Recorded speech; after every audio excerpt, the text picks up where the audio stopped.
1, 2, 3, go. Femi, Femo. Oh, come on, ladies and gentlemen. We've got Femi with a review of headlines today's newspaper from around the world. I was trying to be refined and serious, Rufai, please. Femi, Good morning. Femo. Hey. Oh, come on, I've heard it. Yeah. Good morning, Rufai. He actually did a countdown for you. He did. 1, 2, 3, go. Did. How are you today? I'm loved here. I'm fine, thank you. Good. Happy Monday. Good. Hi, Professor Killer. Good morning. Good morning. Good morning. Goodness gracious, we've made it to Monday after what was a very, very strange weekend starting on Friday. Let's tell you what's happening around the world. Now, protesters held pro-Ukraine signs as they gathered in the US state of Vermont, where US Vice President J.D. Vance and his family were expected to be for a skiing trip. Now, this is days after that fiery exchange between US President Donald Trump and his Ukrainian counterpart, Volodymyr Zelenskyy. Now, US media reported that the Vance family, moved to an undisclosed location from their planned ski resort because of the demonstrations. Over the weekend, hundreds of people also gathered in New York, Los Angeles, and Boston to express their support for Ukraine. Now, let's take a few steps back to Friday. Ukrainian President Volodymyr Zelenskyy visited US President Donald Trump at the White House. Ceasefire, mineral deals, and elections were all expected to be discussed. But what ensued between the two leaders and Vice President J.D. Vance was surprising, to say the least. Let's take a listen. And don't feel now, but you will feel it in the future. God bless. You don't know that. God bless. God bless. You will not have war. Don't tell us what we're going to feel. Of the war. You're not in a good position. You don't have the cards right now. With us, you start having not cards. playing cards. Right now, you don't. You're playing cards. You're playing gambling with World War III. You're gambling with World War III. And what you're doing is very disrespectful to the country, this country. That's back to you. Far more than a lot of people said they should have. Have you said thank you once? This entire meeting? No, in this entire meeting, have you said thank you? You went to Pennsylvania and campaigned for the opposition in October. Offer some words of appreciation for the United States of America and the president who's trying to save your country. Please, you think that if you will speak very loudly about the war, He's not speaking loudly. He's not speaking loudly. Your country's in big trouble. Can I Wait a answer? minute. No. You've done a lot of talking. Your country is in big trouble. I know. You're not winning. You're not winning this. You have a damn good chance of coming out okay because of us. Mr. President, we are staying in our country, staying strong from the very beginning of the war. We've been alone, and we are thankful. I said thanks you haven't in been this alone. cabinet. You haven't been alone. In this cabinet. We gave you, through this stupid president, $350 billion. We gave you military equipment, and you men are brave, but they equipment. You invited if me you didn't have our military equipment, this war would have been over in 2 weeks. In 3 days. I heard it from Putin. In 3 days. It's going to be a very hard thing to do business like that. In the aftermath of that fiery exchange, no minerals deal was announced. In fact, the press conference that didn't take place at all as Zelenskyy left the White House abruptly, with Donald Trump saying that Zelenskyy should return when he is ready for peace. Now, reactions have been mixed. Some agree that Zelenskyy needed a harsh talking to, while others have commended Zelenskyy for showing restraint and emotional control while being chastised and communicating fluently in his third language. I'd love to hear all of your thoughts on that. But before we get to it, meanwhile, Zelenskyy did receive a much warmer welcome in the United Kingdom, as Europe has reasserted its role in this Russia-Ukraine conflict, as British Prime Minister Keir Starmer unveiled his 4-step plan to help Ukraine. Now let's take a look at this. Firstly, Keir Starmer plans to keep military aid flowing into Ukraine while the war is ongoing and increase economic pressure on Russia. Secondly, any lasting peace must ensure Ukraine's sovereignty and security, and Ukraine must be at the table for any peace talks. Thirdly, in the event of a peace deal, European leaders will aim to deter any future invasion by Russia into Ukraine. And then finally, there would be a coalition of the willing to defend Ukraine and guarantee peace in the country. We are at a crossroads in history today. This is not a moment for more talk. It's time to act, time to step up and lead, and to unite around a new plan for a just and enduring peace. Well, just an enduring peace. Well, Starmer has also announced that the UK will allow Ukraine to use £1.6 billion of its UK export finance to buy more than 5,000 air defence missiles, which will be made in Belfast, Northern Ireland, creating jobs in the UK's defence sector. Starmer also says that the goal is to put Ukraine in the strongest position so that they can negotiate from a position of strength. I have to say, it was...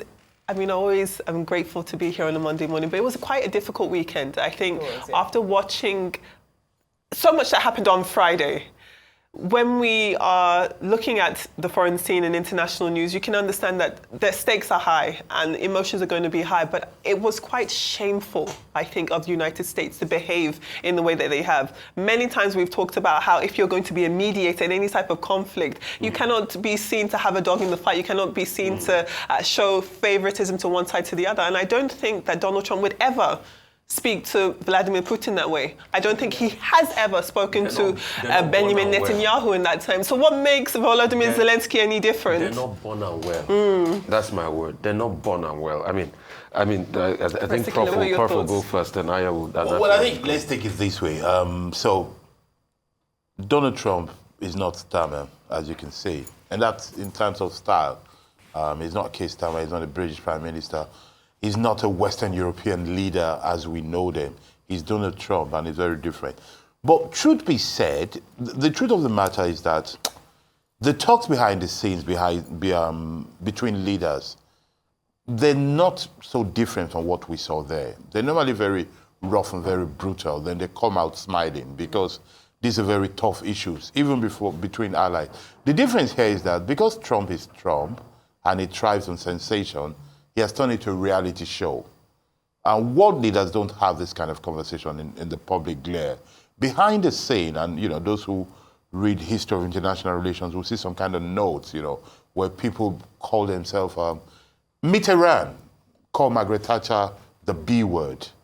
So it's not a very new thing. It's just that some kind of institutional decorum forces them not to bring this to the fore. And that is what Trump's lack. Maybe it's his way of doing it. But the style is entertaining and worrisome. But beyond that, when you go to the nitty-gritty, some important thing has happened. Some people have bought time between Trump and Zelensky himself not to go into that mineral deal, which is what Trump wanted from the table. Not to lay his hand on some other things, including the territory, which is what Trump wanted. So in a way, substance is still where you ought to be between leaders. The style is, is what it is. Is a show of voyeur. It's not what you see or what we're used to.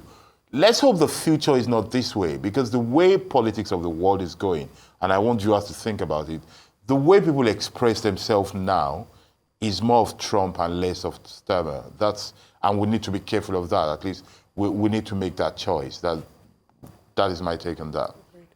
All right, okay, so Friday was definitely going to go down in political and diplomatic history. I believe that it's going to be used as literature or as a case study in classrooms and university halls, and there'll be debates on both sides, as we saw already happening. The first classroom, of course, was online, where we saw people who had come out to speak in defense of Zelensky and others who had come out to speak in defense of President Trump. So let me present both sides. So what people would say with regards to Trump and America's stance is, it is what it is. America has supported Zelensky and the Ukrainian people to be able to sustain this war. As he himself admitted in that conversation, 3 days would have been off. Trump had said maybe even given a few more days afterwards. So but that was sarcasm. Yes, he was quoting Putin. He was quoting Putin that 3 days, yes. So it's sarcasm. But he was saying that, yes, whatever you want to say, yes. So the truth is that there's a superpower in the room and there's a smaller power in the room.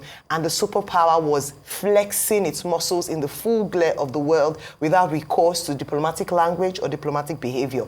Put it however way you put it, some people would argue that it is what it is. America is a superpower. On the other side, you would then say that Zelensky is the president of a sovereign nation, and irrespective of anything, diplomatically, you invite him to your country for a conversation. The least you could do is to accord him some respect because of his office. He represents and carries on his shoulders, as he sits on that chair, Ukrainian people in their millions. Yes. So he wasn't speaking to one man, he was speaking to a nation.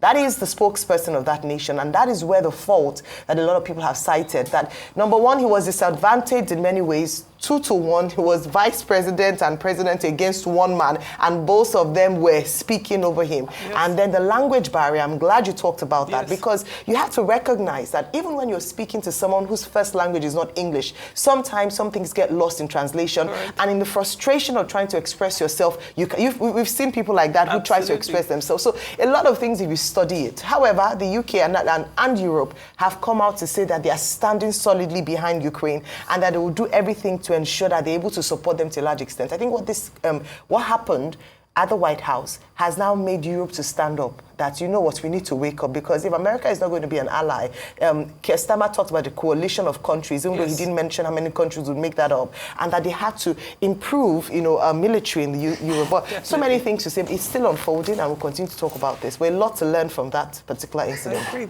Thank you, Ayo.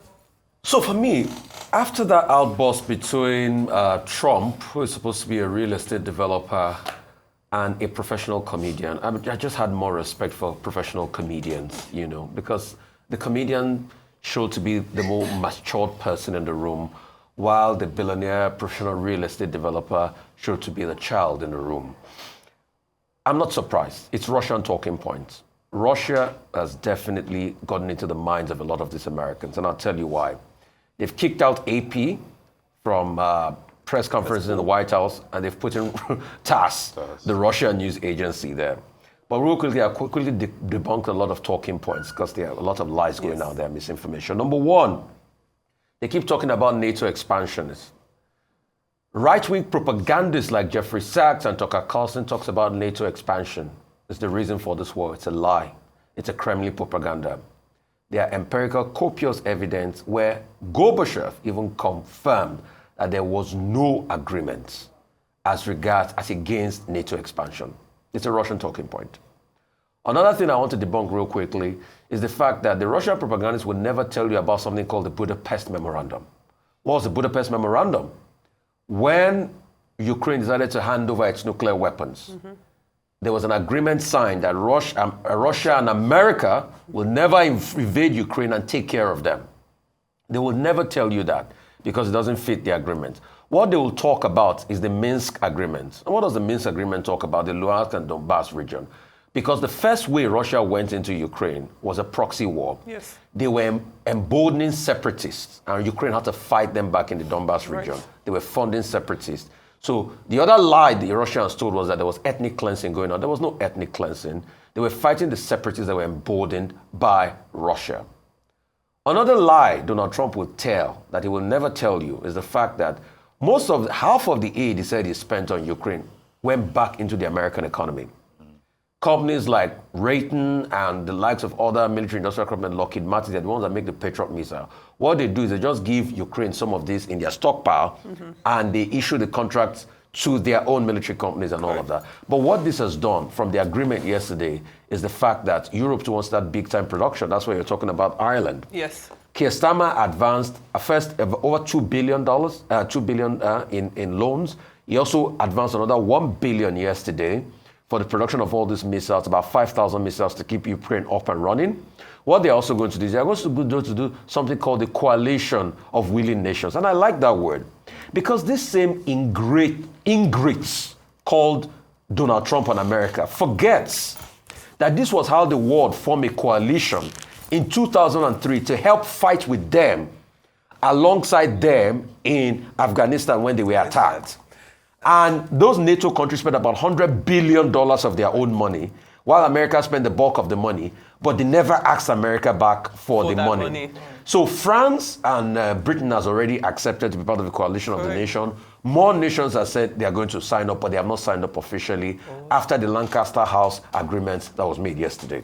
Thank you. Thank you so much for that, Rufai. And in addition to the money, I mean, Tony Blair's political legacy went up in smoke because of the support of that war. So, I mean, there's plenty of costs to go around when we're looking at people supporting the United States. But let's move on to newspaper headlines across the globe. Let's begin here in Nigeria with the front page of This Day. This Day leads with River State Governor Sim Fubara promising that he will implement the recent Supreme Court judgment, despite disagreeing with it over this lingering political crisis in River State. But Fubara, who warned that the state might be back to trying times after this ruling, did, of course, give some form of victory to his estranged predecessor. He did call for calm in the state. Meanwhile, the Tribune continues with this crisis within the Lagos State Assembly. Lasisi Olagunju, he wrote an op-ed, so it's not on the front cover. And op-eds are, I mean, loosely, just opinion editorials, really and truly. But this op-ed was titled, With a Heavy Heart, I Pity Sanwo-Olu. And of course, that's the Lagos State Governor Babajide Sanwo-Olu he's referring to. And going into that article itself, he does discuss Speaker Mojisola Miranda's background, noting that she's of royal lineage, that her brother is the current Oba of Iruland, but says that her being a princess isn't enough for her to join the big leagues in Lagos. Then he goes on to refer to the ousted Mudashiru Obasa's return to Assembly last week and how his so-called enemies were, quote, peeping at him like fearful, terrorized children of Gaza, which is an indication, he says, that the state is behind Obasa. Now, going back to the title of this article, in addition to him saying he pities Sanwo-Olu, that pity is also extended to President Bola Ahmed Tinubu. Now, plenary does resume today in the Lagos State House of Assembly. Let us see what happens. Moving on to the New Telegraph, it leads with the Nigeria Labour Congress opposing the federal government's proposed electricity tariff hike, calling it an unjustified extortion against the masses. The NLC insists that any tariff hike must be subject to consultations with stakeholders, including consumer protection agencies and labour groups. Also goes on to argue that since the power sector has been deregulated, the federal government lacks the authority to unilaterally increase tariffs without proper consultation. The Punch leads with local government autonomy. The Accountant General of the Federation, Oluwatoyin Madeyin, and the Attorney General and Minister of Justice Lateef Fagbemi have commenced talks on the implementation of that July 11th, 2024 Supreme Court judgment on local government autonomy as direct allocation disbursement to the 774 local government areas continues to suffer delay, essentially. In a move to enforce this verdict, the two senior officials have been holding consultations on the modalities for submitting LGA's bank accounts for direct payment of council allocations, but are reportedly facing challenges identifying LGAs with democratically elected officials. The Guardian reports on the renewed concerns over Nigeria's fiscal deficit over this 41 trillion naira revenue target. And finally, the Daily Trust leads with insecurity, unfortunately. There are protests in Jos over the killing of truck drivers in the southeast. Drivers and owners of trucks conveying goods from the north to the southeast have protested against the incessant killings of their members by suspected members of IPOB being the indigenous people of Biafra. Those are your stories on papers in Nigeria I think today. one of the most important stories I'll pick, is that of that article, that back pager. And Lasisi Olagunju makes a lot of sense. Truth has to be said. The collateral damage that'll come out of this might just be a case in point, just like the scenario, the Agbala Jobi scenario in the 90s, where they finally put somebody forward. The SDP was a majority party, got a lot of seats in the House, but they couldn't win the governorship because a House divided against itself will not stand. And a lot of people forget that House divided speech made by Lincoln was a reaction to a fractious political situation going on. And exactly what is happening with the APC. Some of the opposition will say it's good for them and they should self-implode, But also, when you look at it, it's not even good for the governor. Because if Obasa gets his way in all of this, then the governor should be jittery. Like Lasisi Olagunju said, he might just be waiting on the Sota slab in a Fubara-esque situation. And he should watch it. And like he said rightly, all the abolition he's taken to the T-junction has not worked. I mean, do you agree with what he said, that al-Bassa's return last week is the fact that he was able to re-enter and he had these armed guards is a sign that he does have the backing of the state? It's a sign that he has the backing of the state, that we all know that. Because he didn't just come in again.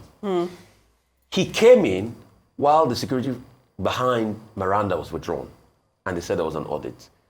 So you must be able to read a tedious link. But you know, despite all the bleak analysis Lasisi Olagunju gives, my constant ray of hope this morning is Ayo's hairstyle. Oh my God, sorry. Which is I beautiful. was waiting for your constant ray of hope. It is gorgeous. Like, okay, let me hear what you have to say. I'm glad that my hairstyle has an impact on the politics in Lagos State. I didn't see that coming. But I'm glad that it has some form of, that's my little contribution to the political happenings in the state. One, though. It is beautiful, honestly. Thank you. Beautiful. in Yoruba. Thank you.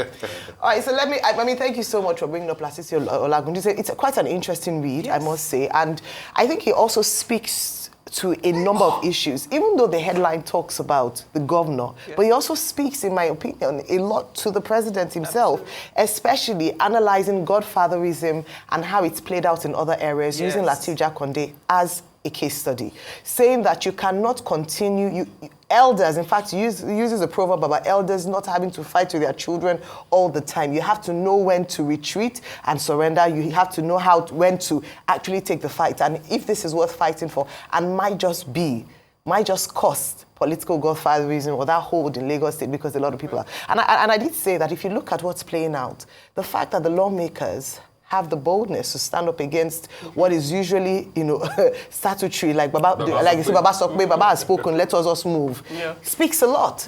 And you cannot, like I said last week, you cannot continue to treat old men like children, telling them go and they go, come and they come. After a while, they rebel.